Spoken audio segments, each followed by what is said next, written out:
We are not living wrong lives, we are just not present in our own lives. We are running them like a business instead of actually enjoying them. This is your official invite to step into your EPL era. I am Nisha, your mindset coach, entrepreneur, and virtual bestie. Whether you are on your hot girl walk, bossing up your business, or just sipping coffee in bed, this podcast is here to fuel your glow up with productivity hacks, mindset shifts, and intentional living. Ready to level up? Let's do this. When we were kids, we used to wake up genuinely excited about the day. Like brushing our teeth felt like an event, going to the market felt like an adventure, and getting 1 rupee chocolate could literally make our whole week. And now, groceries feel like a chore, texting someone back feels like a chore, or even doing things we chose feel like a task. Somewhere between growing up and growing responsibilities, we stopped being alive and started being functional. We are doing life, but we are not in life. So, this is your soft reminder to become obsessed with your life again. Not when you fix it, not when you become perfect, not when everything is aesthetic, but right now, in the middle of everything messy and real and imperfect, because let's be honest, that's going to be the most of our life, so we have to be obsessed with that. But when did life become heavy? Let's be honest, adult life has a PR problem. It's like adulthood is actually not as bad as it feels, but the way we experience it makes it look worse than it is. Just like a brand with bad PR looks toxic, even when the real product might be good. Adulthood seems stressful, heavy, boring, sometimes draining.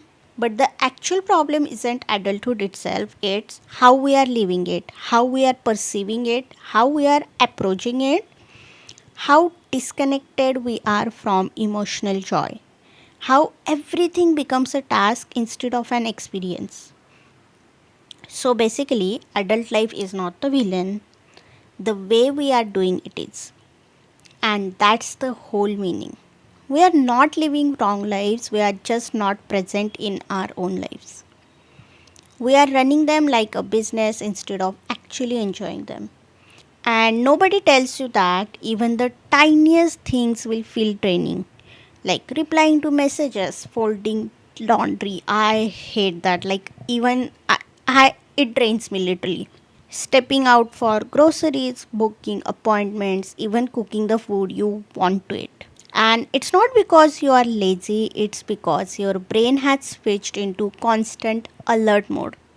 When we were kids, we were held. Adults did the background labor while we simply existed.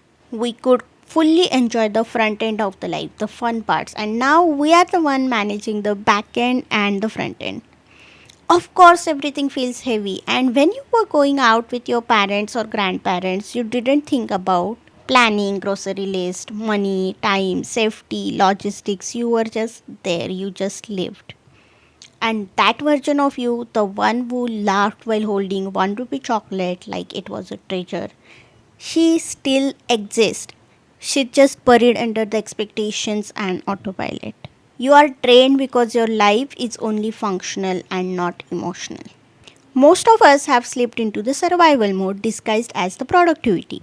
We wake up, do what's required, move to the next task, scroll, sleep, repeat. It's just doing. And most of the time, while doing one task, we are thinking about the next one. Like when you wake up while doing workout, you are thinking about the breakfast. While having the breakfast, you are thinking about the commute. In commute, you are thinking about the next meeting, and so on and so forth.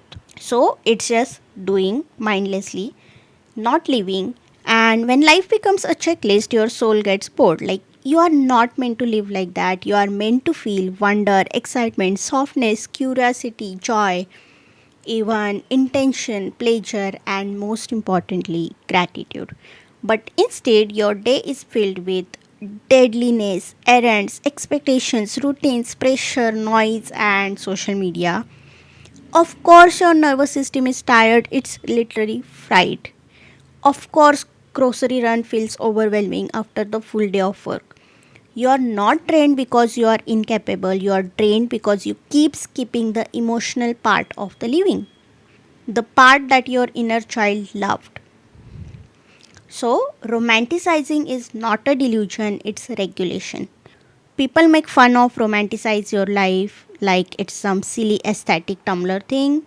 But let me say this clearly, romanticizing is simply giving emotional meaning to the things your brain has labeled as boring.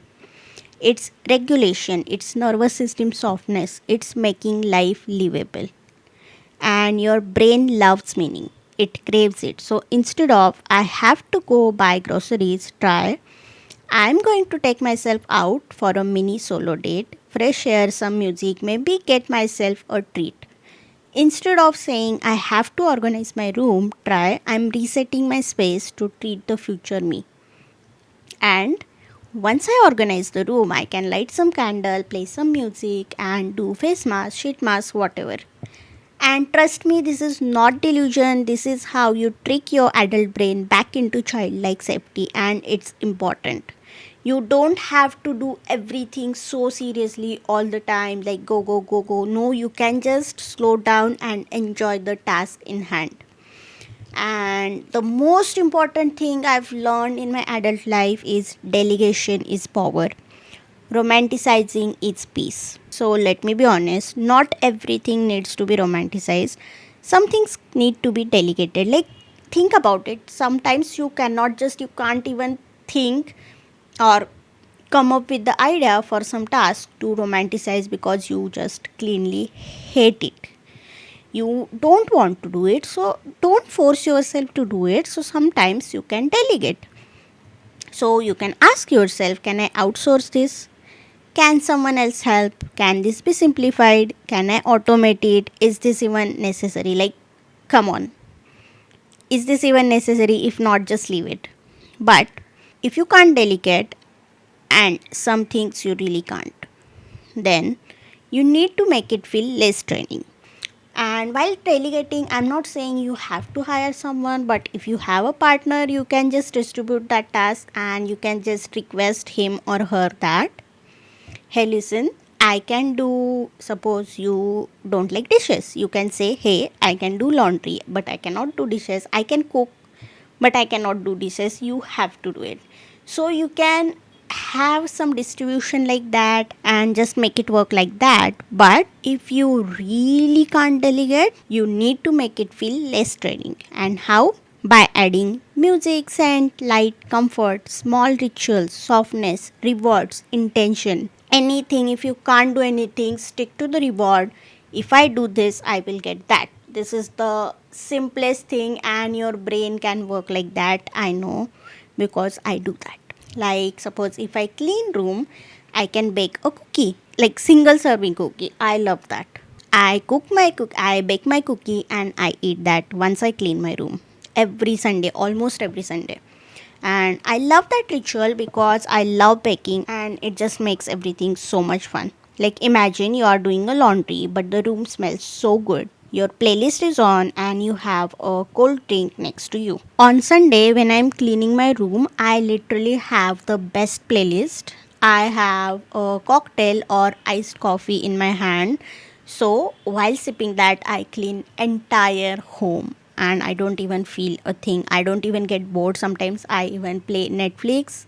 I watch series, I clean room, I drink coffee or cocktail. It's just my thing and I absolutely love it. Even sometimes I get so bored while blow drying my hair. Even while doing that, I am watching some show and it just feels so good. It feels like a me time, which I really enjoy, but at the same time, I'm getting my shit done. So it's good. These are tiny things, but tiny things create emotional shifts. Your inner child lived for small sensory pleasures and bring that back.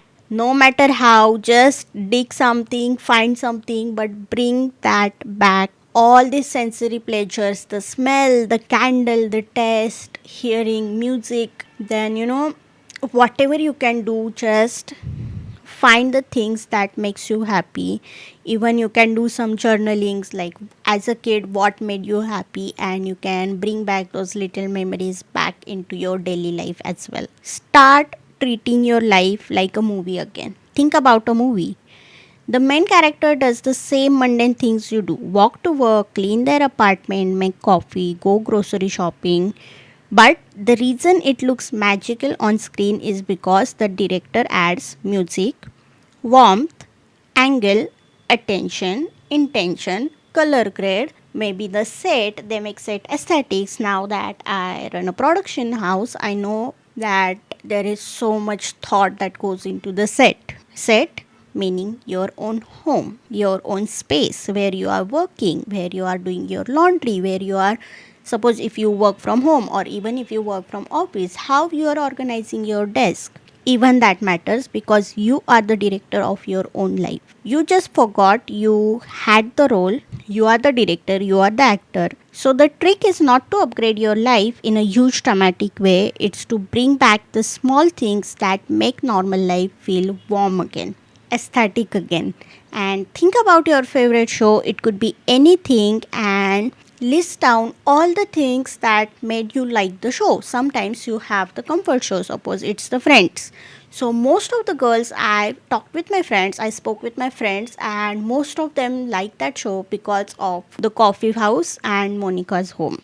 Why? Because it feels so cozy, it feels so comforting. The colors, the clothes, then the coffee, the everything. Like, even if you remove the Friends, just looking at that set will make you feel cozy. And that's how you want to make your home, your life cozy and warm again. Your life doesn't need to change, your experience of it does. And the truth is, you don't need a new city, you don't have to move to New York, new relationship, new job, new wardrobe to feel life again. You just need new perspective, new rituals, new energy, that softness, and new intention. Because a beautiful life is not built from the milestones, it's built from repeated moments. Happiness isn't the big event, it's a practice. The moment you start adding romantic touches into your everyday routines, you'll notice yourself getting excited for the smallest things again. Of course, when you go to a vacation, you are going on a vacation for just a week in a year, or suppose month in a year. That's like one month out of 12 months, right? But remaining 11 months, you are going to do the things that you do not like. And that's the major chunk of your life: your work, the laundry, the boring cleaning chores, the cooking, everything. You have to do it every single day. So, your life is not meant to be lived on a vacation, but it's meant to be lived every single day. So, happiness isn't the big event, it's a practice, and you have to practice it every day to make it a habit. And the moment you start adding romantic touches into your everyday routines, you'll notice yourself getting excited for the smallest things again. When you start adding, as I said earlier, when you start adding those small romantic aesthetic touches into your everyday routines, everyday chores, errands, you'll start realizing that you are getting excited for that small thing again. Like your morning walk, your coffee, your shower, your music, your space, your silence, your sunsets. Like, I literally get excited for my morning walk because I know I get to listen to the podcast, and when I come back from my walk, I make myself a huge iced coffee, and these three things makes me so happy. So every day I look forward to my morning walk. And your body starts recognizing that safety again. Your nervous system opens up and you slowly become obsessed with your own life. Not because it changed, but because you changed how you see it. Stop waiting for a future version of you to live well. And this is the biggest mistake we all make. We think, I'll enjoy life when things settle. I'll slow down once I achieve this. I'll feel happy once I fix myself. I'll feel successful when I achieve this dream. But no, that's a trap. Your inner child didn't wait for the perfect circumstance to feel the joy. She was present, she was here. You need to learn how to be here again. Not in the next chapter, not once life becomes aesthetically pleasing, but now. Because you know what? When you reach that next step, you will have some next step again. Because as a human, we are never content, we are always looking forward to something else. So you don't have to wait for that next step. You have to start become happy right now, even if your kitchen is messy, even if your job is tiring, even if your routine is chaotic or hectic, or even if your life feels small compared to some other person. Start making it feels yours because it's your life, and life is short, so start living it today. Start enjoying it in a way a kid enjoys a 1 rupee chocolate fully with delight. So today, just pick one tiny mundane thing and romanticize it. Your commute, your tea, rain walk, to do list, or even your groceries, room cleaning, or skincare, because skincare is meant to feel good because it is for you, for your skin. Your evening wind down, just pick one thing, and slowly you'll start remembering what it felt like to be excited for the life again. Not because life got easier, but because you got softer. With love and caffeine, Nisha. This podcast is produced by Social Bulking. I'll see you in the next one. Bye.